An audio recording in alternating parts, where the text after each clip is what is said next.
¿Qué Hola, tal? ¿Cómo estás? Bueno, deseando hablar contigo. con alegría de verme a pesar de todo, ¿no?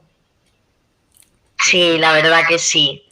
Pues nada, te explico un poquito. Bueno, tú ya sabes que estás dentro de esto con nosotras y lo que se trata era pues de visibilizar pacientes y las cosas que nos pasan. Y pues hemos decidido como primera paciente que visibilice su tema que seas tú.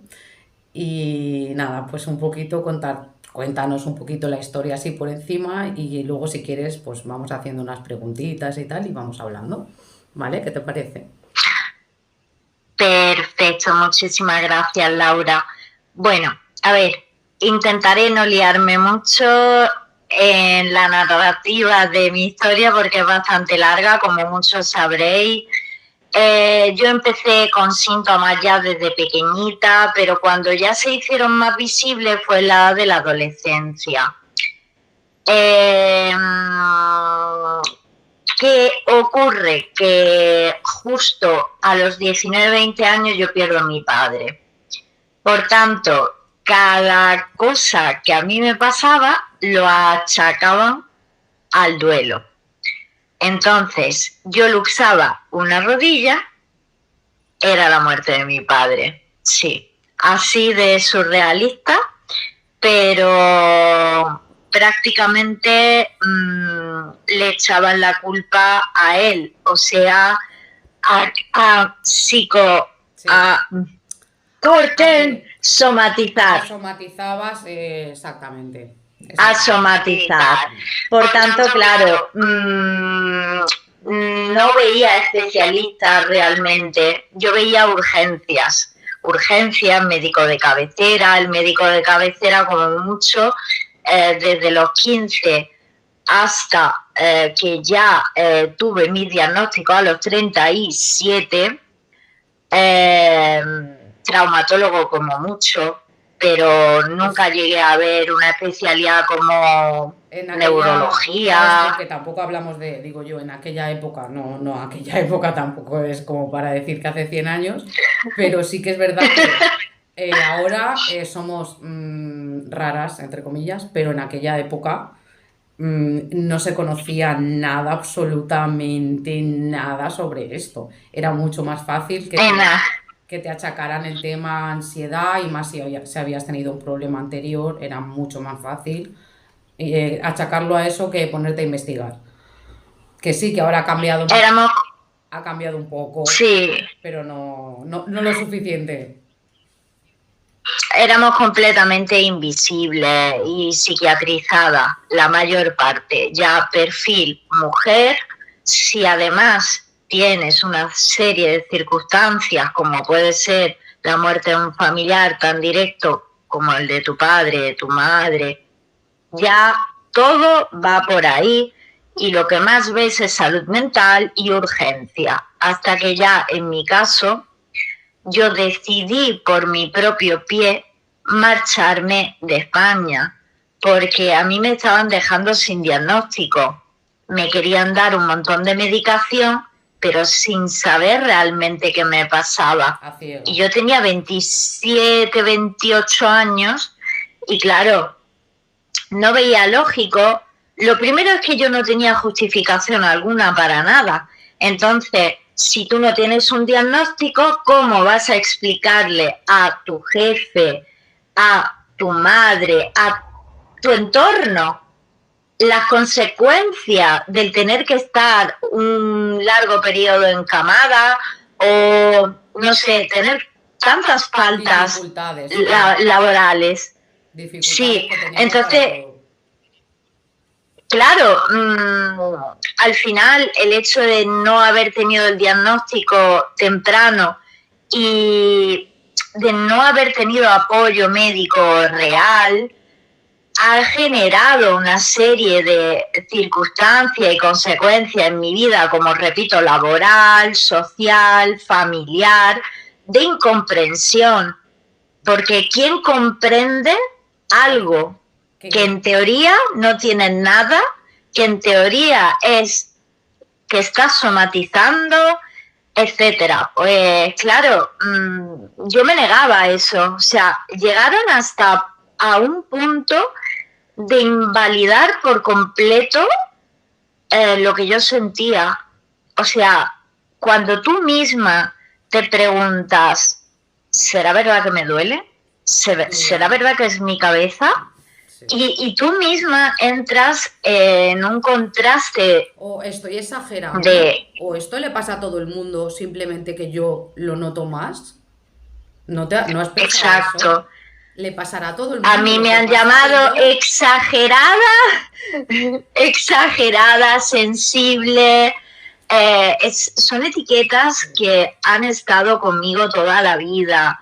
De ser muy sensible, muy exagerada, más delicada, más frágil, más débil, más palabra que odio porque sí. Para mí la debilidad no es exactamente estar enfermo, totalmente es lo contrario, si acaso, porque las personas enfermas tenemos una fuerza, sobre todo una fuerza mental, que yo no sabía. Exacto, sí, que no se puede ni tan siquiera explicar, porque las personas sanas suelen asociar enfermedad con debilidad, o incluso el mero hecho de ser una persona sensible ya es debilidad. Y es algo que me chirría constantemente, porque el hecho de que tú seas una persona tranquila o sensible, empática, no significa que seas una persona débil, no significa que no tienes carácter, pero la sociedad por lo general suele hacer ese tipo de asociación que yo la verdad detesto. Y bueno, pues como iba diciendo, me marché a Italia por mi propio pie para buscar respuesta en la sanidad italiana, a ver si por ahí podían ayudarme. Tardaron aproximadamente año y medio en entender algo sobre mi cuadro, también un cuadro complejo que viene de otro país, donde no tienen ellos antecedentes y demás, es estudiar a la persona desde cero. Pues lo primero que me diagnosticaron fue fibromialgia. Muy común. Vale, sí. Síndrome de intestino irritable, fibromialgia. Y ahí nos quedamos, pero sí es cierto, y esto aprecio enormemente la reumatóloga que me trató en Italia, porque me dijo claramente, eres una paciente fibromiálgica anómala, porque realmente no encajas en el molde de paciente fibromiálgico. Solo tengo una persona más como tú. Hay que seguir investigando, y yo diría que hay una neuropatía de pequeña fibra debajo de todo esto. O sea, neuropatía de pequeña fibra yo ya lo escuché en el 2014, 2013. Aquí en España, para llegar a escuchar la palabra neuropatía de pequeña fibra, ha tenido que llegar. Ha tenido que llover. Y aún así... El COVID, a partir del COVID. Sí, pero aún así hay médicos que no tienen ni idea sobre neuropatía de pequeñas fibras y siguen encasillando a pacientes con síntomas de fibromialgia, con en realidad la base es neuropatía de pequeña fibra, síndrome de Ehlers-Danlos, etcétera. Pero es algo que están viendo a día de hoy que está pasando, que X pacientes diagnosticados de fibromialgia resulta que son pacientes con neuropatía de pequeña fibra, fibromialgia no. O sea, pueden tener fibromialgia secundaria, pero no primaria. Es decir, que muchas fibromialgia primarias ya no son primarias, son secundarias. Es que ni siquiera, es que pues fibromialgia no es una enfermedad en sí, es un síntoma. Fibromialgia. Mialgia es dolor y fibro en las fibras. Dolor en las fibras. Es más dolor. ya, lo que pasa que ahí sí es cierto, Laura, que entraríamos en terreno pantanoso, yo diría, porque la comunidad científica está muy dividida, entonces hay quien la trata como un síndrome fibromiálgico, una serie de síntomas A mi que madre, sí es una enfermedad, mi madre es una está enfermedad. con ese diagnóstico desde hace 20, 30 años. Sí, Pero tiene yo más creo que cosas. Tiene más cosas. el problema es que no podemos poner una etiqueta de fibromialgia y no seguir indagando, no seguir investigando. Entonces, ese es el fallo que están cometiendo y que han cometido con muchos de nosotros, que han puesto la etiqueta diagnóstica de fibro y ya está. Y si te he visto, no me acuerdo. Y a lo mejor yo llegué de Italia con mi diagnóstico y ¿qué hicieron? Nada, darme de alta. A mí me dio reumatología y me dio de alta, ni tan siquiera seguimiento. Me dijo, a partir de ahora seguimiento por médico de cabecera.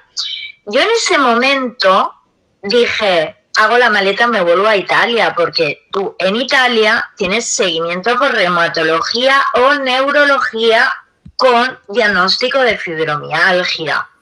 Sin embargo, aquí en Almería, lo primero que hicieron fue darme de alta. ¿Qué ocurre? Que el médico de cabecera tiene demasiada carga de pacientes, pocos minutos, como para realmente estudiar un caso de fibro y tener un seguimiento. Entonces dejaron de hacerme pruebas, dejaron de investigar mi caso. Llegó el COVID y ya yo pasé un muy mal COVID.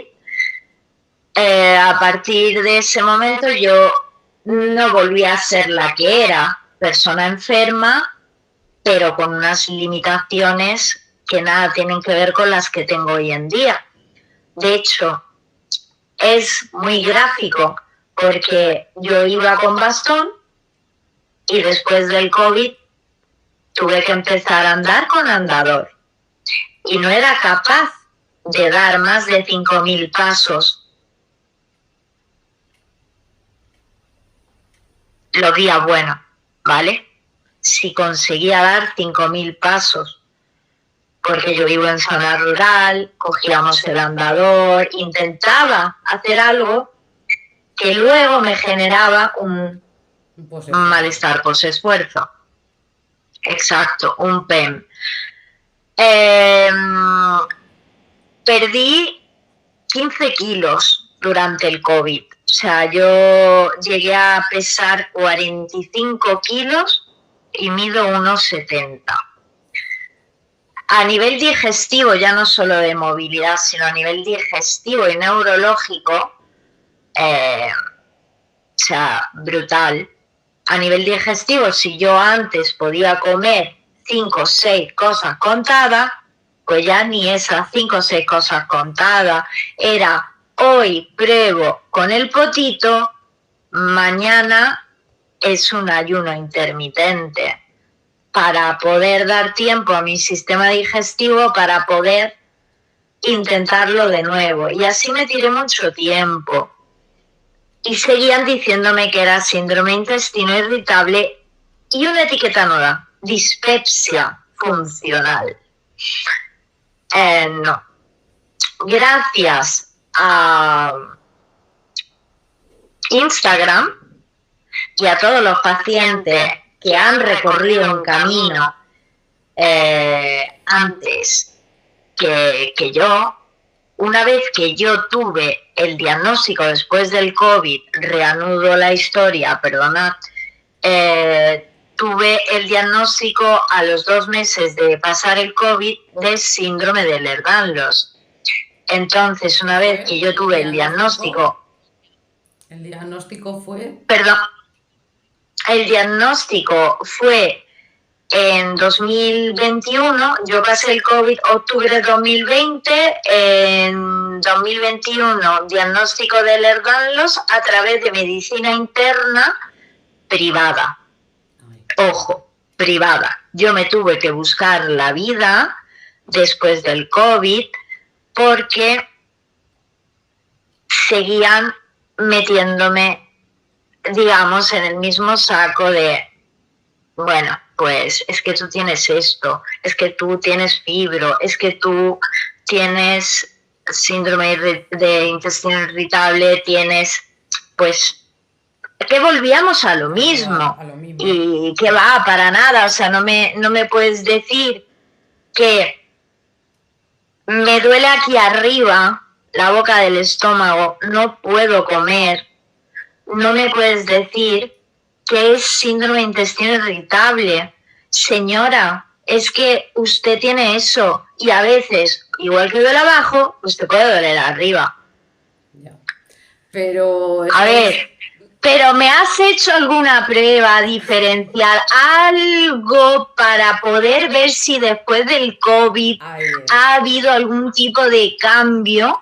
No, no hicieron nada. Es esa falta de pruebas las que llevan a esto al final, o sea...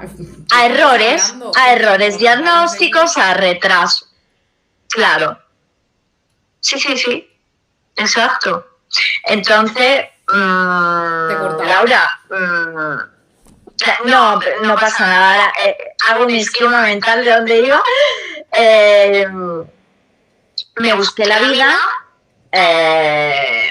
Encontré un médico internista muy joven y la verdad que ahí tuve muchísima suerte porque fue la primera vez que busqué un médico sin buscar referencias, sino que dije, Almería, este y este, 1, 2, 3, 4, este mismo. O sea, fue realmente una pura casualidad dar con él. Y él nada más hacerme una exploración física me dijo, pero es que a ti nunca te han dicho que tienes las escleras azuladas, que tienes el paladar estrecho, que has tenido los dientes apiñados, que has tenido una serie de estrías muy marcadas cuando tuviste tu primera menstruación. Toda esta serie de popurrí de sintomatología y sobre todo luxaciones repetidas de rótula, ambas, izquierda, derecha, inconexas, nadie las había unido en conexión. Claro. Ese médico dijo, esto está conectado con esto, con esto, con esto y con esto, y es solo una cosa. Justo se estaba interesando precisamente en enfermedades raras. Y bueno, pues me hizo el diagnóstico, me habló por encima de la enfermedad, me explicó, fue súper amable. Y luego tuve la suerte de que el mismo médico internista que me vio privadamente me tocara en la pública. Es una de las suertes que he tenido yo en la seguridad social, porque para todo lo demás, de verdad os digo que suerte ninguna.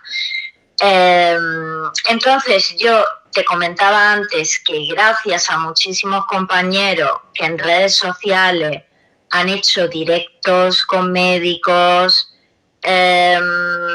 charlas, que han contado su testimonio, su historia una y otra vez explicando, pues yo dije, a mí me da que si tienes síndrome de Ehlers-Danlos, además que yo empecé realmente a estudiar muy a fondo el síndrome de Ehlers-Danlos y todo lo que yo, todo lo que yo podía, todo lo que podía estar en mis manos para mejorar. Y entonces entendí que realmente el síndrome de Ehlers-Danlos es que abarca tantísimas comorbilidades que ahí es donde está todos los, digamos, problemillas que luego se convierten en problemas muy gordos y serios. Y si yo no lograba entender si tenía o no tenía determinadas comorbilidades, pues que no iba a poder prever ciertos daños ni podía parar ciertas cosas. Todo esto fue investigación nuestra por parte de mi pareja, por parte mía, de ir más allá y de entender más allá del diagnóstico que me acababan de hacer, porque yo me fui con diagnóstico de Ehlers-Danlos y de disautonomía, que eso también es muy raro, pero lo primero que me dijo, tienes una disautonomía tipo POTS asociado a síndrome de Ehlers-Danlos, o sea, de forma secundaria, ¿no? Como consecuencia. Y bueno, pues empezamos este camino de entender las comorbilidades y gracias a una compañera que todos conocéis, Marta, a su vídeo con el doctor Rodríguez Morata, pues yo empecé a decir, esto yo tengo que llegar a Málaga como sea. Y llegamos a Málaga y yo te juro, Laura, que yo ese día pensé, bueno, como mucho será un síndrome compresivo vascular, pero no creo que sea nada más, porque si no lo han visto hasta ahora, pues no me debo de preocupar. Yo la verdad que fui súper, en plan, pues lo voy a descartar porque me quedo tranquila. Nada, me fui de ahí con síndromes compresivos vasculares como cascanueces, síndrome de ligamento arcuato medio, síndrome de Meissner y congestión pélvica. Yo ese día me quedé en shock. Yo miraba al doctor, lo miraba y era como, pero ¿está mirando bien? ¿Soy yo? O sea, ¿es a mí? O sea, en ese momento disocié. O sea, era como si estuviera hablando de otra persona, porque no podía creer que en resonancia magnética hechas por la Seguridad Social o hechas privadamente, los radiólogos hayan puesto sin hallazgos. Por tanto, el ojo clínico es muy importante.